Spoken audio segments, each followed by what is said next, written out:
Hello friends, मैं एक बार फिर से उपस्थित हूँ कहानी तुम सा कोई नहीं का अगला भाग लेकर। इसके पहले भी 27 भाग अपलोड हो चुके हैं।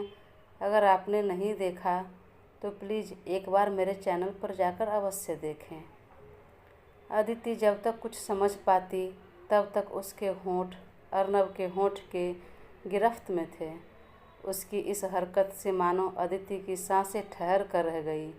वह बेहद शॉक्ड थी और अर्नब को धक्का देकर दूर करने की कोशिश करने लगी, लेकिन अर्नब को कोई फर्क नहीं पड़ा। उसने उसकी बाहें पकड़कर अपने पीठ पर लपेट ली।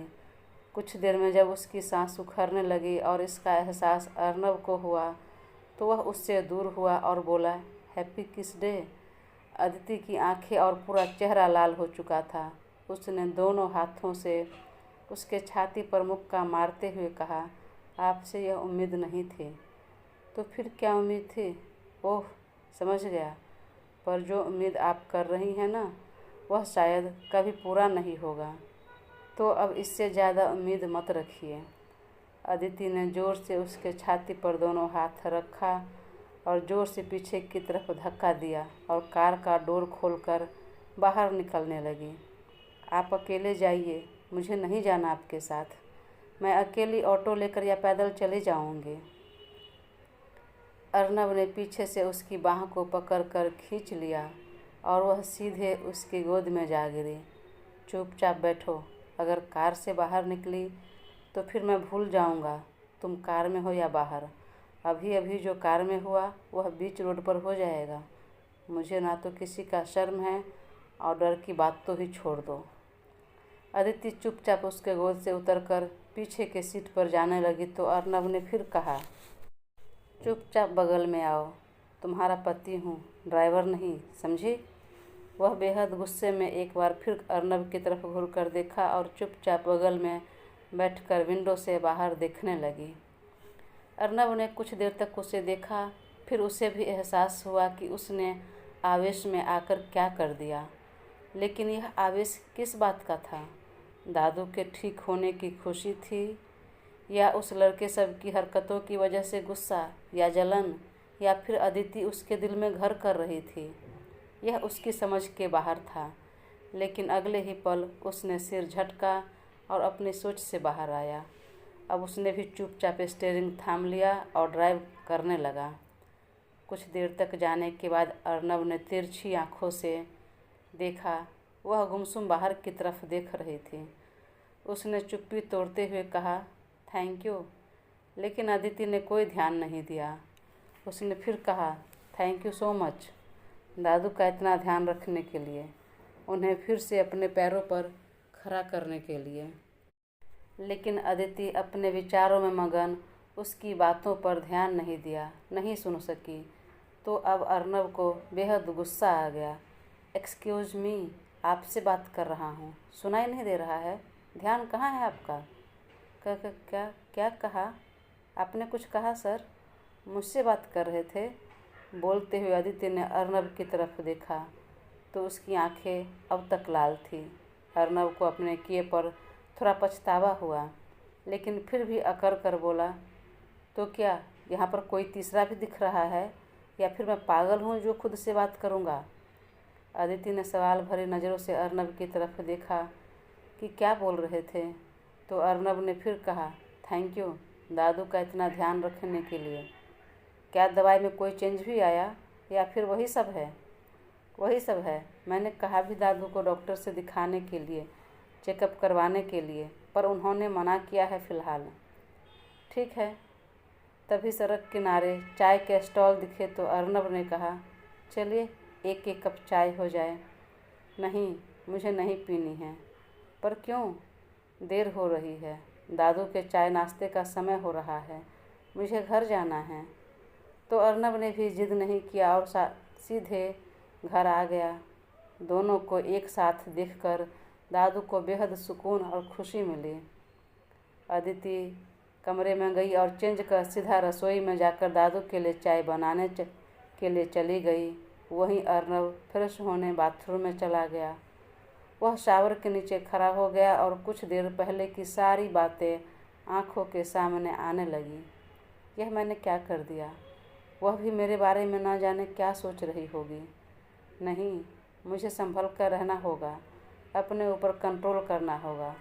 अपने दिया को छोड़कर मैं किसी और का नहीं हो सकता, किसी के करीब नहीं जा सकता। शादी तो बस एक मजबूरी है, बस दादू को दिखाने के लिए, उनकी खुशी के लिए, उनके सेहत के लिए शादी की है, वरना शादी करना कौन चाहता था। पर मेरी हरकतों से उसके मन पर भी कोई छाप छूटे, वह कुछ और सोचे, उससे पहले ही मुझे इस बात का एहसास कराना होगा कि हमारे बीच पति पत्नी जैसा कुछ नहीं हो सकता। तभी मानो मन के अंदर से एक आवाज़ आई, अर्नब, कितना स्वार्थी हो तुम। सिर्फ हमेशा अपने बारे में और अपने दादू की खुशी के बारे में सोचते हो, कभी उस लड़की के बारे में नहीं सोचा। आखिर उसकी गलती क्या है जो इस तरह वह जी रही है? पति और परिवार सब कुछ होते हुए भी वह इस कदर अकेली है। और किस वजह से? सिर्फ तुम्हारी वजह से। उसकी गलती क्या है? कोई नहीं। फिर किस बात की सज़ा तुम उसे दे रहे हो? जो कर्ज, जो एहसान चुकाने के लिए उसे ले आए हो, उस पर दबाव बनाए हो, वैसा तो उसके लिए तुमने कुछ किया भी नहीं। एक तो तुम उसके गुनहगार हो पहले ही, अब और कितनी गलतियां करोगे, कितनी बार गुनहगार बनोगे?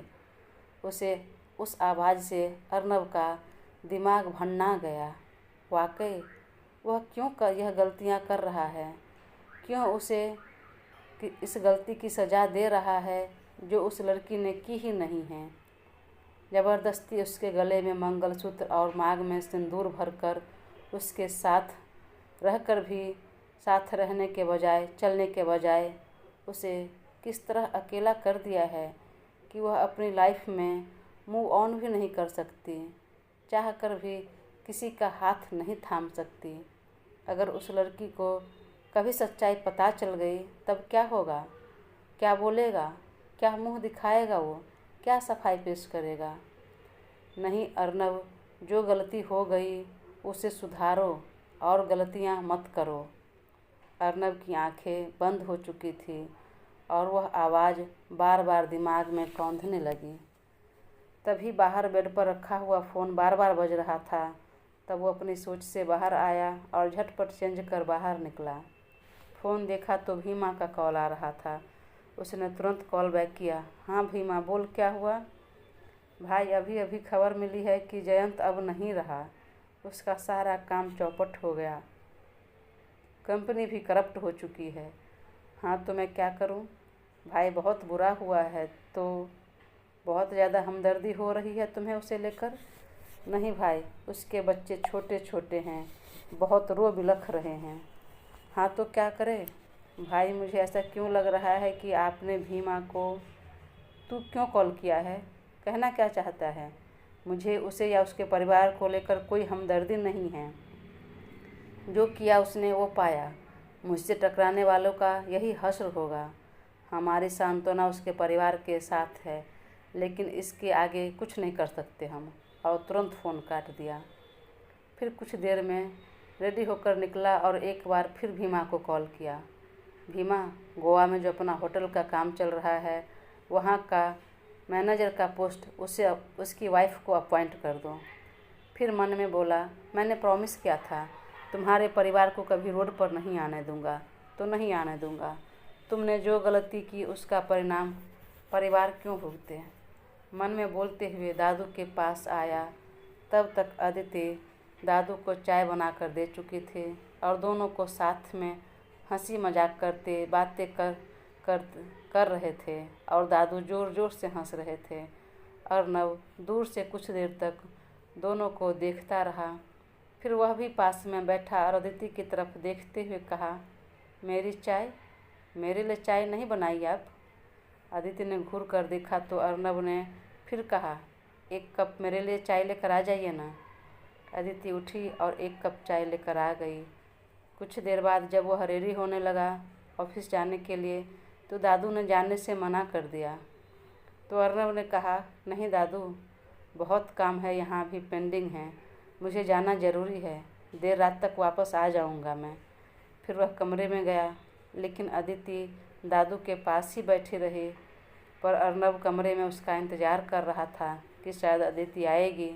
जब वह नहीं आई तो उसने आवाज़ लगाई, अदिति यहाँ आना ज़रा। अरे बेटा, तू मेरे पास क्यों बैठी है? जाओ देखो क्या बोल रहा है वो। जब दादू ने भी कहा तो अदिति कमरे में गई तो अर्नब शर्ट पहन रहा था। जी सर बोलिए। वो मैं ऑफिस जा रहा हूँ, आने में देर हो जाएगी। तो यह मुझे क्यों बता रहे हैं? हाँ, यह मैं बोल रहा था कि दादू का ध्यान रखना। उसने हाँ में सिर हिला दिया और फिर निकलने लगे। अर्नब पीछे से रोकने लगा। उसे और बातें करनी थी लेकिन वह रोक नहीं पाया। तभी वह वापस मुड़ी और बोली, सर आपसे कुछ बातें करनी थी। हाँ बोलो, लेकिन उससे पहले सर कहना बंद करो। अगर जाने अनजाने में दादू के पास मुंह से निकल गई तो फिर दादू बेवजह पीछे पड़ जाएंगे। अरे हाँ बोलो, क्या कह रही थी तुम? सर पिछले महीने की सैलरी अब तक नहीं दी आपने। शर्ट में कफलिंग्स लगा रहा अर्नब यकायक रुक गया और अदिति की तरफ देखा। ऐसे क्यों देख रहे हैं? अपनी सैलरी मांगी मैंने। वह आगे बढ़ा और अदिति के पास आकर अपनी कलाई आगे बढ़ा दी और कफलिंग्स की तरफ इशारा करते हुए कहा, चलो इसे लगाओ तुम, और अब सैलरी नहीं मिलेगी आपको।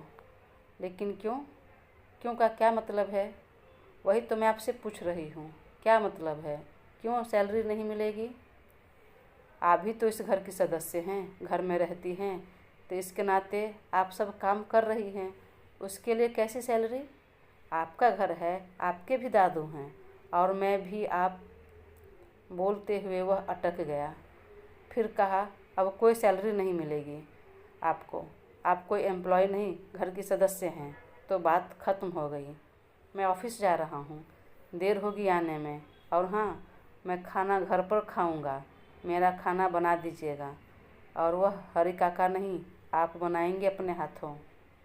बोलकर मोबाइल और बैग लेकर कमरे से निकल गया। अदिति पीछे से देखती रह गई। वह कार में बैठकर ऑफिस के लिए निकल गया। इधर नीति का काम देखकर हॉस्पिटल में सब खुश थे। अच्छा लगा तो डॉक्टर ने उसे नर्स की एडवांस ट्रेनिंग के लिए दिल्ली भेजने का निर्णय लिया। पहले तो मम्मी पापा तैयार नहीं हुए सुनकर, लेकिन जब नीति ने जिद किया तो कहा कि भाई भी वहीं रहते हैं, मुझे जाने दीजिए, 1 ही महीने की ट्रेनिंग है तो मत रोकिए। तब रमेश जी और निर्मला जी तैयार हो गई। उसने बैग पैक किया और मन ही मन सोचने लगी, हे भगवान कुछ चमत्कार करना, वहाँ मेरी सहेली मिल जाए। भगवान करे दिल्ली में ही हो, ऐसा कुछ अवश्य करना कि हम दोनों की मुलाकात हो जाए।